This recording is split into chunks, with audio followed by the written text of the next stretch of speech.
जब से अर्थ पे लाइफ फॉर्म स्टार्ट हुई है, डिफरेंट स्पीसीज की ब्रेन डिफरेंट तरह से ग्रोथ होती गई। ये अक्सर माना जाता है कि जिसका ब्रेन का साइज ज़्यादा बड़ा हुआ उसका इंटेलिजेंस लेवल भी ज़्यादा होगा, पर इस बात में कितनी सच्चाई है? अभी तक का सबसे बड़ा ब्रेन, जिसका वेट 10 किलोग्राम्स है, वो एक फुल्ली ग्रोन व्हेल में पाई गई है और एक ह्यूमन बीइंग को सबसे इंटेलिजेंट स्पीसीज माना गया है, जबकि हमारे ह्यूमन का ब्रेन एक व्हेल के ब्रेन के सामने तो कुछ भी नहीं।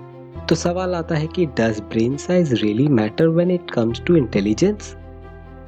ह्यूमन के ब्रेन का वेट 1.2 किलोग्राम से लेकर 1.4 किलोग्राम तक का होता है और ये अपने पीक साइज पर तब होता है जब ह्यूमन अपने 20 से 30 के एज पर होते हैं और ये उसके बाद श्रिंक होना शुरू कर देता है। हमारे ह्यूमन ब्रेन एक इंसान से दूसरे इंसान में भी वैरी करता है।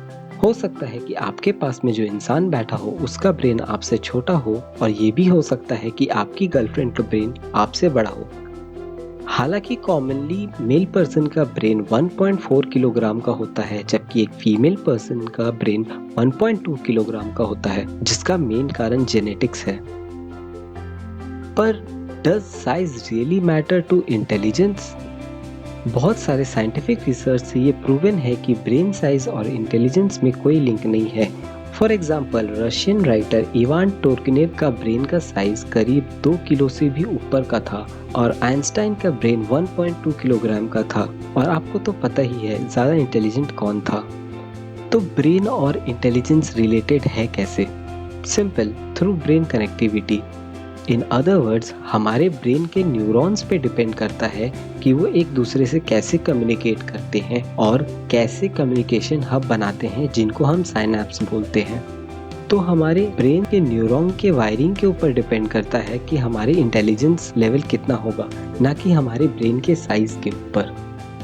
साइंटिस्ट का ये भी कहना है कि जब हम अपने लाइफ में कोई न्यू एक्टिविटी या कोई मेमोरी बिल्ड करते हैं तो हमारे ब्रेन का साइज नहीं बढ़ता, बल्कि हमारे ब्रेन में कुछ न्यू न्यूरॉन्स बन जाते हैं और पुराने न्यूरॉन्स रीअरेंज हो जाती हैं। तो अगर ब्रेन साइज इंटेलिजेंस से रिलेटेड नहीं है तो डिफरेंट ह्यूमन बीइंग्स के डिफरेंट ब्रेन साइज क्यों होती है? रिसर्च से पता चला है कि हमारे ब्रेन का साइज कुछ हद तक जीन्स पे भी डिपेंड करता है। इनमें से एक जीन है HMGA2, जो करीब 50% पॉपुलेशंस में प्रेजेंट है। इसके अलावा एक जीन है ARHGAP11D। ये दोनों ही जीन हमारे ब्रेन के साइज को अल्टर करने के लिए रिस्पॉन्सिबल हैं। जब साइंटिस्ट ने ये जीन्स को लैब मंकी पर इंजेक्ट किया तो इंजेक्टेड मंकी के ब्रेन साइज इफेक्टिवली ग्रो करने लगा। पर यह बता पाना बहुत मुश्किल है कि मंकीज के इंटेलिजेंस में गेन हुआ कि नहीं, क्योंकि इंटेलिजेंस को हम लोग किसी एक बेसिस पे नहीं मेजर कर सकते। रिसेंट स्टडी में पाया गया है कि करीब 1000 के ऊपर जीन्स रिस्पॉन्सिबल हैं जो हमारे इंटेलिजेंस को अल्टर करते हैं।